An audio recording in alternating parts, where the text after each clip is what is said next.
Have you ever considered what happens when we hold on too tight? I don't mean just to things. I mean to life itself. Imagine a river flowing to the sea. The water doesn't fight it. It just flows. But what if a part of that water decided to cling to a rock? To a single familiar spot on the shore? It would just spin in place, wouldn't it? Trapped in an endless circle, going nowhere, while the rest of the river moves on. For a long time, ancient wisdom has talked about this, not with fear, but with quiet observation. It points to a simple, interesting possibility, that the biggest challenge we face might not be leaving this life, but how we choose to leave it. Right now, you might think the end of life is just that, an ending, or maybe a quiet passage home. But deep observation shows us something different. In that moment of transition, that space between breaths, many minds make a mistake. A very human mistake. It comes from love, from attachment, from a simple confusion about what's really happening. And this mistake can cause a kind of lingering, a state of being caught between worlds, where you're caught in the current by the shore, watching the river of life flow by without you.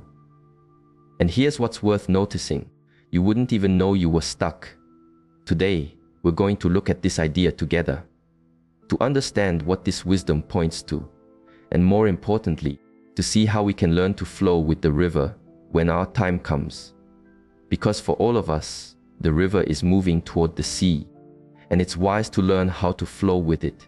It's about the moment you let go. Let's picture it. Your heart takes its last beat. Your lungs release their last breath. The familiar feelings of your body start to fade. And then, a change. Your awareness, the part of you that is truly you, becomes light. It separates from the physical self it's known for so long. For the first time, maybe ever, there is no weight, no tension, no boundary of skin and bone. Many who have touched this state briefly say it's peaceful, beautiful even. But ancient wisdom sees the potential for something else.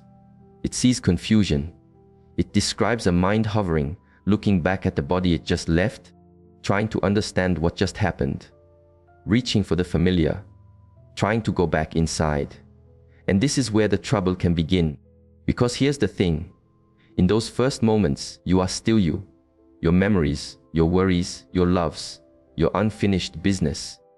All of that is still present in your awareness. This is the seed of the problem. The teachings say that the mind, still carrying the habits of physical life, faces a choice. Although it doesn't feel like a choice at the time. Do you turn toward the light, toward a greater sense of peace? Or do you look back? Do you linger near what you knew? Your home, your family, your worries. Simply put, many of us look back. And that's the misunderstanding. If this idea feels a little unsettling, if it's making you think, that's a good sign, it's supposed to. This isn't comfortable, but it's helpful. If this is a path you feel is important, I invite you to walk it with us. Subscribe and join a community committed to exploring these deeper truths. So what does this ancient wisdom actually describe? This wasn't a guess. It came from generations of deep observation, from minds that could sit in stillness and perceive the flow of life and death. They described what happens when our awareness leaves the body. It enters a state that's like being in the doorway of a house. Not quite inside, not quite outside, a place of transition. In this doorway, you're still connected to the world you knew. You can see the people you love. You can feel their sadness. You can watch them go through their grieving. But here's where it gets difficult. You can't touch them. You can't comfort them. You can't tell them you're okay. Imagine the quiet pain of this. Watching a husband or wife cry, seeing your children feel lost, being a guest at your own farewell, and being completely unable to say, I'm still here, and it's all right. The pull of that feeling can be so strong that some minds refuse to accept what's happened. They tell themselves they're not gone, just different, invisible, and so they stay. They stay in the doorway. They linger around the rooms, the people, the life they knew. They keep trying to make things right, trying to be noticed. You could call these minds the lingering ones. We have stories about them, but they're not angry spirits. They're just confused. They've made a very simple, very human error. They looked back when they needed to look forward. They held on tight when it was time to let go. They chose the familiar room over the open sky, and now their own mind has become their gentle prison. I invite you now to make a small, powerful choice, to cultivate the opposite of lingering. Take a moment to write this in the comments below. I am learning to let go. Saying it is the first step to truly understanding it. Your declaration creates a ripple. So why does this happen to so many? It's not a punishment. It's not about being a good or bad person. It's about something much simpler. Attachment, just that. Listen to this part closely because it is the root of the tree. Our whole life, we practice attachment. We attach to people, places, things, to our very idea of who we are. Our partner, our children, our home, our job, our reputation, what we've achieved. We even attach to our body. We say may, this and my that. We forget that who we are is not the same as what we have. And then our time comes. But the habits of attachment, they don't disappear with the body. They are carried with us into that doorway. Ancient teachings use a metaphor of gravity. The more you are attached to the ground of this world, the heavier your awareness is. The harder it is to float free. Think of someone who leaves this world suddenly. No time to get ready, no chance for goodbyes. Their last thoughts were probably about everyday things. I have that meeting tomorrow. Did I remember to lock the door? Then it's over. But the mind is still running that old loop, still thinking about those same responsibilities. I can't go yet. They need me. So they don't go. They hover in that in-between space, convinced they are still needed. Days pass, then weeks, maybe years. And the mind never realizes that the only thing keeping it tethered is its own refusal to open its hand, to release its grip on a world that it's no longer a part of. Are you starting to see? It's interesting, isn't it? This isn't something that is done to you. It's a habit of mind you continue yourself. Observation suggests there are a few common patterns, a few types of attachments that are especially strong. You might even recognize a part of yourself in them. It's good to look honestly. The first pattern is that of devotion. These are people whose entire sense of self was tied to caring for others. The mother who feels she cannot leave her children. The partner who believes the other can't manage without them. Their love is genuine. Their devotion is real. But it becomes a rope. There's a story of a mother who passed away but stayed in her home for many years. She watched her kids grow. She lingered near them. She was there for all the big moments, but as a silent observer. She wasn't helping them, really. She was only holding herself back. And her children felt it. A heaviness in the house they couldn't explain. A subtle feeling of being held back themselves. The mother's inability to let go was a quiet weight on the very people she loved. The second pattern is attachment to things. These minds aren't bound to people, but to possessions. Their home, their money, their life's work. Consider a man who spent his life building a business. It was everything to him. When he died, his awareness couldn't leave his old office. He watched as his family fought over what he had built. He tried to tell them what to do, to make them understand. But his voice was just the wind, and still he stayed. For years he stayed, trapped by his love for things that have no meaning once you leave the room of this life. The third is the most subtle, the unaware. These are minds that simply don't realize what has happened. Perhaps they left this life suddenly, or in their sleep.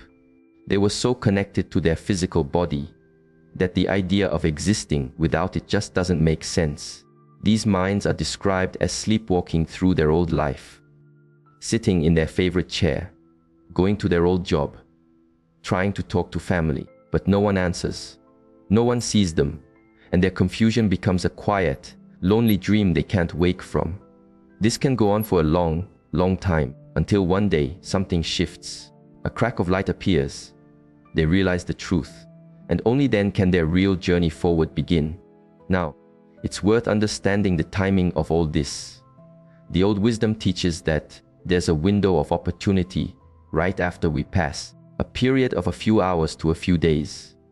During this time, The path forward is very clear. There is a strong pull towards peace and clarity, a sense of being guided, a feeling of an inner light. This is a real thing. It's always there waiting. But here's the crucial part. You have to turn toward it. You have to consciously choose to walk forward, not to look back over your shoulder. But most people miss this opportunity. In those first hours, they're overwhelmed. They are watching their loved ones grieve. They're trying to figure out what just happened. Their attention is pulled in a dozen directions by old habits and attachments. And so the window starts to close. The light doesn't give up. The path is still there. But as time passes, as the mind gets more stuck in its old patterns in that doorway, it gets harder and harder to see. Eventually, the mind creates its own world in that in-between space and mistakes that gray reflection for reality. The truly interesting part is that time feels different there. What feels like a few days to the lingering mind could be many years in the physical world. They get caught in a loop, repeating the same thoughts, the same worries, the same story, all while the world they knew moves on without them. If hearing this feels heavy, that's all right. That means you are listening carefully. If it feels important, share this observation with someone you love. This is a conversation worth having. And if you wish to continue learning about these things, subscribing to the channel is a way to make a commitment to your own clarity. So, the real question is, how do we make sure this doesn't happen? How do we prepare our minds so we don't get stuck in the doorway? The wisdom on this is very practical and very clear. If you only remember one thing, let it be this. First, practice letting go now, not when you're dying. Today, in your daily life. Every small attachment you have is a training ground for the final act of letting go. When an object you like breaks, can you release it without anger? When a friendship changes, can you accept it without trying to hold on to how it was? When your body ages, can you observe it with gentleness, not fear? These aren't just annoying parts of life. They are your practice. Every little loss trains you for the final loss. The teachings say that those who learn to open their hands in life find the transition after death to be simple and natural, because they've already practiced the skill.